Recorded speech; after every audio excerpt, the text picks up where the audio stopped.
नमस्कार. महाराष्ट्र योजना कॉर्नरमध्ये आपल्या सर्वांचे स्वागत आहे.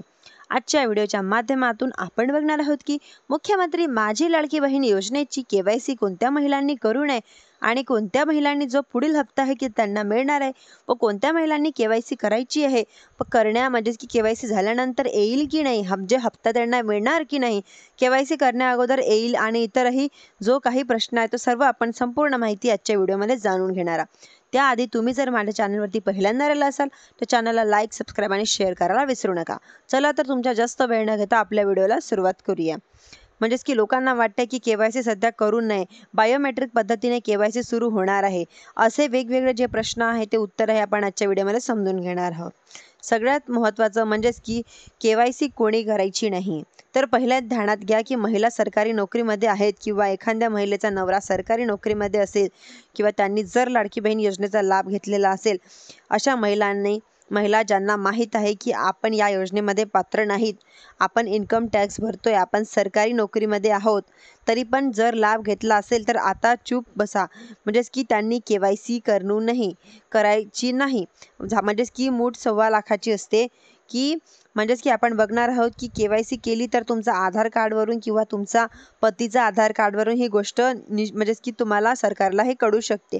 व सरकारी नोकरीमध्ये आहात, हे इन्कम टॅक्स भरत आहात, म्हणजेच की तुम्ही पात्र नसतानाच लाभ जर घेतला असेल तर तुमच्याकडून वसुलीसुद्धा होऊ शकते. त्यामुळे ही गोष्ट ध्यानात ठेवायची आहे की आता लोक म्हणतील की आम्ही इन्कम टॅक्स भरतोय पण 0 भरतोय, तर तुम्ही केवायसी करू शकत नाही. म्हणजे काही हरकत नाही. शक्यतो तुम्हाला कोणी पैसे वापस मागणार नाही. परंतु जे लोक ज्या काही महिला स्वतः सरकारी नोकरीत असताना देखील लाभ घेतला असेल, अशा महिलांना नक्की वसुली होणार आहे. म्हणजेच की होईल. त्यामुळे शांत बसावं. आणि जो दुसरा मुद्दा म्हणजेच की काही लोक म्हणतात की सध्या केवायसी करू नका, कारण बायोमेट्रिक पद्धतीने अंगठा ठेवून केवायसी करावी लागणार आहे. तर हो, केवायसी लागणारच आहे, कारण सध्या तुमची केवायसी होत असेल पण OTPद्वारे तुम्ही केवायसी करून घ्या. तुम्हाला म्हणजेच की बायोमेट्रिकच्या डायरेक्ट पुढच्या वर्षी केवायसी करावी लागणार आहे.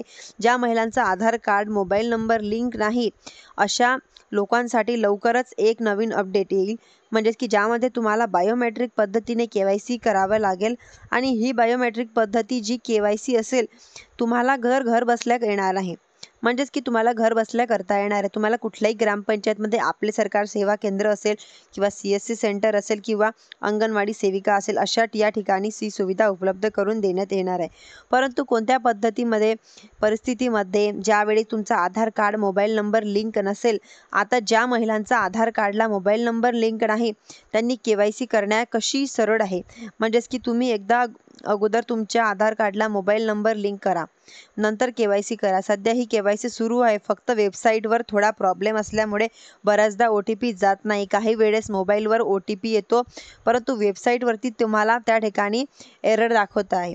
असे प्रॉब्लेम सध्या नवीन वेबसाईटमध्ये चालू आहे. वेबसाईटवरती लोड असल्यामुळे केवायसी होत नाही आहे लोकांकडून. जर तुम्ही त्यासाठी काय तर म्हणजेच की तुम्ही सकाळी ही केवायसी करू शकता किंवा रात्री करू शकता, तुमची केवायसी होईल. आता जो पुढचा मुद्दा आहे तोच म्हणजे की खूप महिलांनी मला कमेंट केलेले आहेत की जर आमचे पती वारलेले असतील, तर महिला एखादी अविवाहित आहे किंवा तिचे वडील देखील वारलेले आहे, तर त्यांनी तुमचं दुसरं आधार कार्ड मागितलं, तर पतीचं किंवा वडिलांचं, तर अशा विधवा महिलांनी, ज्या महिलांचे वडील नाहीत, अशा महिलांनी कोणाचा आधार नंबर टाकायचा.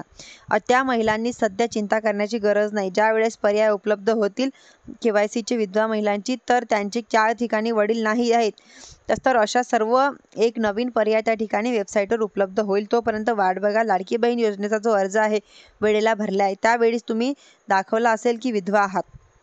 म्हणजेच की एखाद्या वर्षभर एखादी महिला जर विधवा झाली, तर त्या महिलेने आता कोणाचा आधार नंबर टाकायचा, हा प्रश्न या ठिकाणी उपलब्ध होतोय. अशा महिलांनी चिंता करण्याची गरज नाही आहे. त्या ठिकाणी लवकरच वेबसाईट असे पर्याय येणार आहे. म्हणजेच की पालकांचं किंवा पतीचं असं आधार कार्डवरती केवायसी सबमिट करू शकता. अशा पद्धतीने पर्याय उपलब्ध होणार आहे.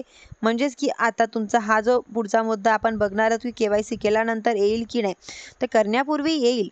म्हणजेच की तर बघा, एक महत्त्वाची गोष्ट आपण बघणार आहोत की दिवाळीपूर्वी कदाचित महिलांच्या खात्यांमध्ये लाडकी बहीण योजनेचा जो काही सप्टेंबर महिन्याचा हप्ता आहे तो येऊ शकतो. परंतु कोणत्या महिलांच्या खात्यांमध्ये कदाचित ज्या महिलांनी केवायसी केली त्या सर्व महिलांच्या खात्यांमध्ये येईल. परंतु ज्या महिलांनी केवायसी केलेलीच नसेल तर त्या महिलांच्या एखाद्या वेळेस थांबवलं जाऊ शकतं किंवा त्यांचा हप्ता हा पुढील तुमची जी काही केवायसी प्रक्रिया पूर्ण होईल, तुमचा हा हप्ता केवायसी प्रक्रिया केल्यानंतर येऊ शकतं. यावेळेस सप्टेंबरचा हप्ता सर्व महिलांना देखील येऊ शकतो. दिवाळीच्या पूर्वी केवायसीची अट आहे ती कदाचित पुढच्या हप्त्यापासून लागू केली जाऊ शकते. त्यामुळे काळजी करण्याची गरज नाही आहे. ध्यानात ठेवा की ज्या महिलांनी हा व्हिडिओ बघितलेला आहे तर माझ्या चॅनलला लाईक, सबस्क्राईब आणि शेअर करायला विसरू नका. धन्यवाद.